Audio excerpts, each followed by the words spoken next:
2000 স্থপতিদের জন্য ব্যবস্থা করলাম অ্যাসোসিয়েট মেম্বার, ফুল মেম্বার। কি করলাম? একটা ডুয়াল প্যাকেজ হলো, একটা লাইফ ইন্স্যুরেন্স আর একটা হচ্ছে হেলথ ইন্স্যুরেন্স। লাইফ ইন্স্যুরেন্স হলো জীবন বীমা, সেটা সান লাইফ দিচ্ছে, দুটোই owned by the same company. আর হচ্ছে ডেল্টা, সে দিচ্ছে আমার হেলথ। এই হেলথের আওতায় আমাকে হাসপাতালে ভর্তি হওয়া, ব্লাড টেস্ট করা, এটা সেটা খরচ দিচ্ছে।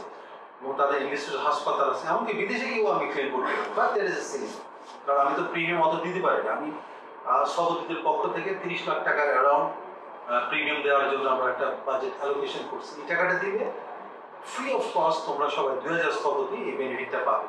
তার ওই হাসপাতালে গেলে খরচটা নো বিল পে, মানে বিল ওরা দেবে, এরকম প্যাকেজও আছে।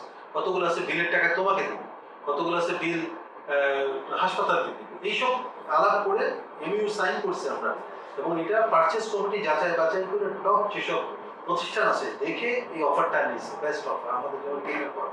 আমি 2000 স্থপতির টাকাটা এফোর্ড করতে পারছি এই মতো, কারণ আমি যে এক্সপো করি টাকাগুলো তো মেম্বারদের জন্য না খরচ করে তার এফডি করে তো লাভ নেই। তাই মনে করছি মেম্বারদের পিছনে দেওয়া দরকার, ইসিতে অনুমোদিত হয়েছে।